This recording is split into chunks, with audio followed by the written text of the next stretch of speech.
Hello! Vidéo un petit peu spéciale aujourd'hui, puisque cette semaine, je fête mon anniversaire et mon entreprise photo fête son anniversaire. C'est parti!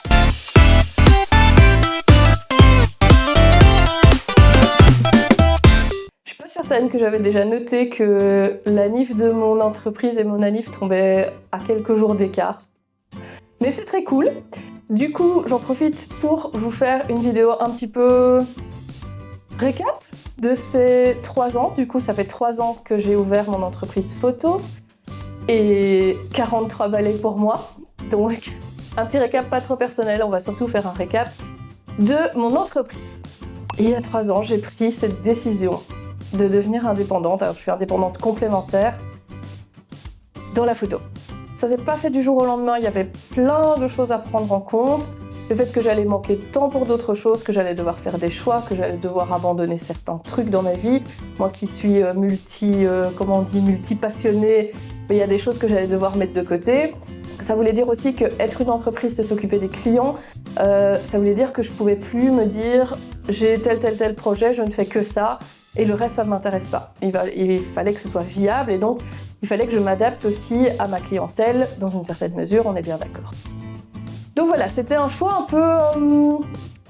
un peu fou quand même. J'ai démarré ça au sortir du Covid, en 2022 du coup. Voilà, on s'est dit, de toute façon, de la photo, j'en fais de plus en plus, j'investis de plus en plus dans du matériel, donc autant tester finalement, et on verra bien. Et si ça marche pas, c'est pas grave. Et quand j'ai commencé ça, j'ai vraiment commencé ça en me disant, je vais faire de la photo, je vais apprendre la photo. Et je vais être avec des chiens, parce que ça restait quand même mon leitmotiv et ça l'a toujours été. Sauf que je me suis vraiment pas rendu compte finalement à quel point ça allait m'apprendre plein de choses, mais sur plein de sujets différents. Ça m'a appris beaucoup sur moi-même, ça m'a appris beaucoup sur les gens, même peut-être plus sur les gens que sur les chiens au final. et ça m'a permis vraiment d'évoluer, que ce soit mentalement, que ce soit au niveau des connaissances, ça m'a permis d'évoluer un truc de fou. Et rien que pour ça déjà, même si je devais arrêter demain, rien que pour ça, j'en suis hyper reconnaissante d'avoir pu réaliser ce projet. Ça a été vraiment 3 années incroyables. Mais on va pas s'arrêter là. Alors, oui, évidemment, on galère, évidemment, et en photographie, qui est quand même un service qui est pas un service nécessaire, on galère parfois beaucoup, ça dépend des moments, mais on peut passer des mois hyper creux. Moi, j'ai des mois où je ne vends rien du tout. Parce que je pense que c'est aussi dû au fait que je suis en complémentaire et que j'ai pas 100% de mon temps à dédier à la photo, donc c'est toujours un petit peu plus compliqué. Mais effectivement, j'ai des mois où je ne vends rien, et ces mois-là, j'ai beau savoir que chaque année, les mêmes mois, c'est toujours la même chose. Chaque année, je me remets en question, chaque année, je me dis, mais en fait, les gens, ils veulent plus de mon travail, pourquoi je fais ça, pourquoi je m'échine, pourquoi je continue, ça sert à rien, enfin voilà, des galères, on en a toujours. On prévoit des journées photos où on a 15 clients et en fait ce jour-là, ils douchent. Et il faut reporter, sauf qu'en fait on ne sait pas toujours reporter. D'une part parce que les gens ne sont pas toujours dispo à une autre date, parce que parfois c'est un événement ponctuel sur une ouverture d'un château, sur des fleurs spécifiques, ce genre de choses.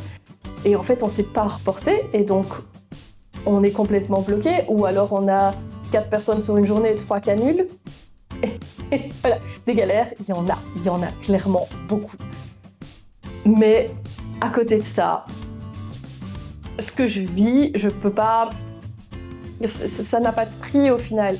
C'est pas un boulot que je fais en faisant avec parce qu'il y a une partie du boulot que j'aime bien et pas le reste. Non, c'est un boulot que je fais avec les tripes, avec le cœur, mais tout le temps. Ceux qui m'ont vu en séance le savent super bien. J'adore ce que je fais, mais vraiment, vraiment fort. Et vraiment, je souhaite à tout le monde de trouver un boulot comme ça, même si c'est complémentaire. Ça permet au final de bien vivre le reste quand on a ça derrière et qu'on sait que ça nous attend. Ce que j'essaye toujours, je vous l'ai peut-être déjà dit, mais ce que j'essaye toujours d'avoir, c'est en fait, je veux que la personne voit son chien à travers mes yeux. Parce que la façon dont moi je vois le chien, pour moi, ils sont tous absolument incroyables, parfaits, super beaux, tout ce que vous voulez. Et L'idée, c'est vraiment que la personne arrive à se couper de tout ce qui se passe au quotidien et qu'elle revoie son chien pour la première fois, qu'elle le voit comme moi je le vois. Et ça marche. Et quand je montre les photos et que je vois les gens et que je vois dans leur regard que ça fonctionne, c'est incroyable. C'est vraiment incroyable. Rien que pour ça, vraiment rien que pour ça, c'est un boulot qui en vaut la peine. J'ai fait beaucoup de chiens seniors aussi. Je ne vais pas déjà pleurer. J'ai fait beaucoup de chiens seniors. J'ai fait des chiens qui, quand ils sont arrivés en session, on savait déjà, l'euthanasie était programmée ou ils savaient déjà qu'il leur restait 3, 4, 5 jours à vivre. Et c'est des... Je vais y arriver. C'est des sessions qui sont... Je vais pas dire qu'elles sont compliquées parce que sur le moment, c'est pas difficile. C'est juste, c'est très émotif comme genre de session. Et ce que ça apporte pour les gens, enfin, je vais y arriver, hein. J'arrive.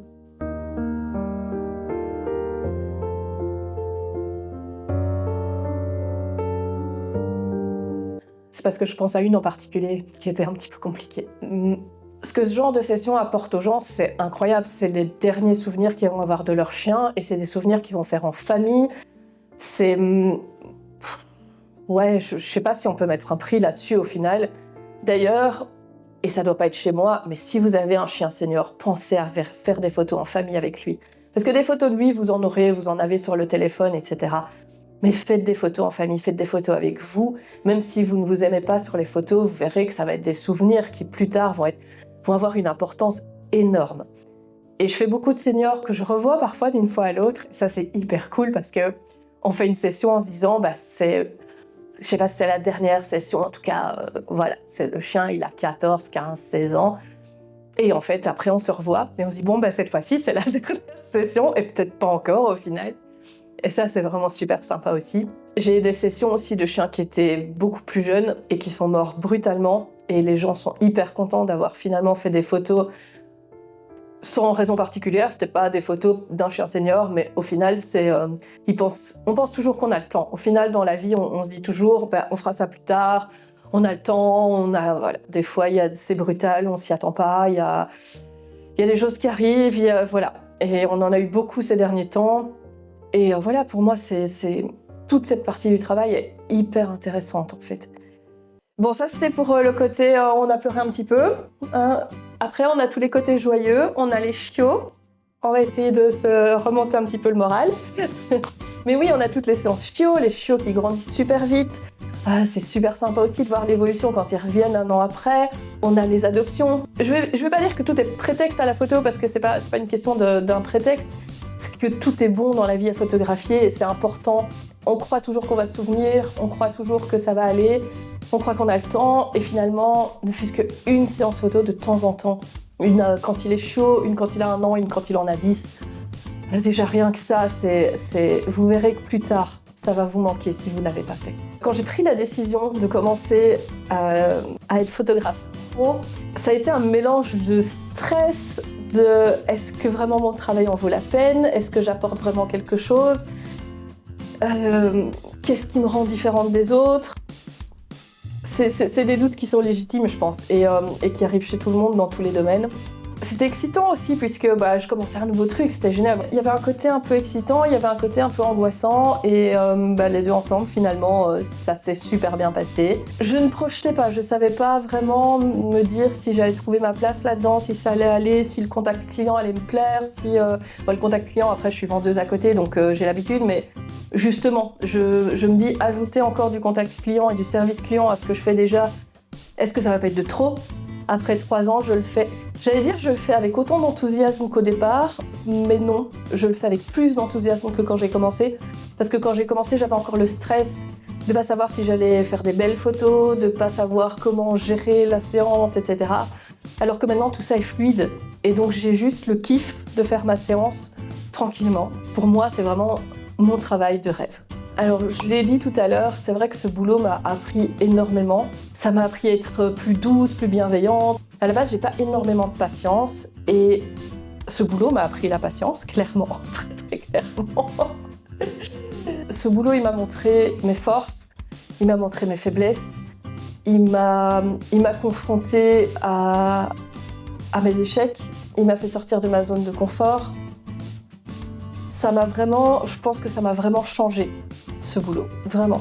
Et je pense qu'être entrepreneur, auto-entrepreneur ou solopreneur, c'est obligé que ça vous change parce que ça vous force à prendre toutes vos responsabilités. Vous êtes seul, alors même si vous êtes accompagné, même si vous avez des gens autour de vous, vous êtes seul dans votre travail, seul à prendre vos décisions, seul à accepter les conséquences de vos décisions. Et tout ça, du coup, ça vous fait réfléchir sous des angles un peu différents. Ça vous remet en question, ça apporte beaucoup.